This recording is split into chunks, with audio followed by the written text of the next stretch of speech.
Mishkan. The Hebrew word means dwelling place. It was where God dwelled with his people, and its elements show us how to relate with God. After delivering the Israelites from slavery in Egypt, God gave them detailed instructions on how to build this dwelling. Once constructed, the Lord descended on the tabernacle in a pillar of cloud. Curtains separated the whole tabernacle from the rest of the Israelite encampment. In this courtyard was the tabernacle's largest piece of furniture, the altar. A wooden box covered with bronze, the altar was shaped as a square, measuring approximately 7.5 feet long and 7.5 feet wide. From top to bottom, it stood about 4.5 feet. Hollow space inside the box allowed priests to insert coals. Above was a bronze grating where priests would lay animals for sacrifice.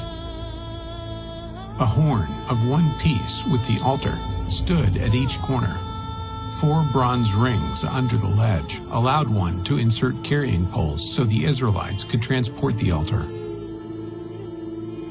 Between the altar and the tent of meeting was a bronze laver. Priests had to cleanse their hands and feet here before offering sacrifices or entering the tent. Within the inner tent stood one of the most recognized elements of the whole tabernacle, the menorah, a lampstand with 3 branches that rose on each side to create a total of 7 lamps. This solid gold lampstand weighed about 75 pounds. Each lamp was a small cup that the priest would fill with oil to fuel the light. Each branch in the middle of the shaft had almond blossoms. The menorah served a most practical purpose. It was the only source of light in the tent, an eternal light that was never to go out. Also in the tent stood a wooden table covered with gold. On it was to always remain the bread of the presence. The bread of the presence symbolizes God's desire to be with his people. Incense was to burn continuously on the altar.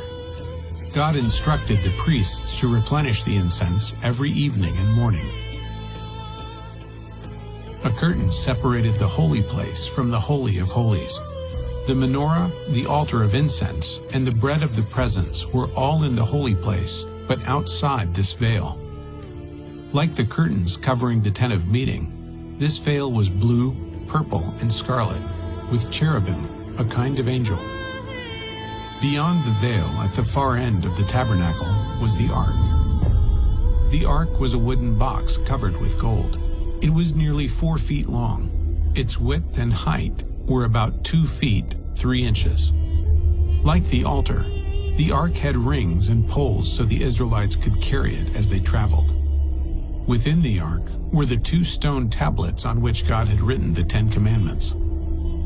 Later, it contained a sample of manna and the rod that bloomed to reinforce Aaron's leadership.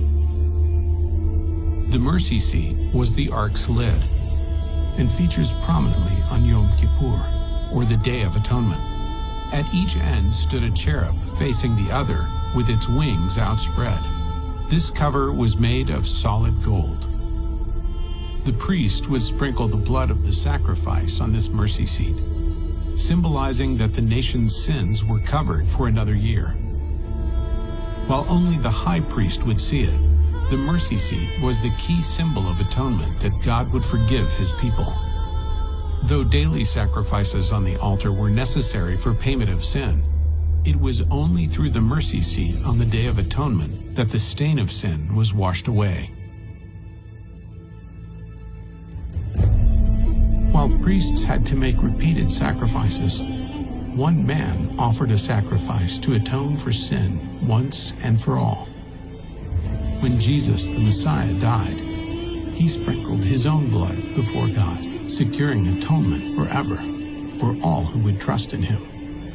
Jesus cleanses us, makes us pure, and enables us to rightly approach the Lord. He tore the veil that kept distance between Israel and the Lord. God dwelled among the Israelites through a tent. Now, he dwells within his people through the Spirit.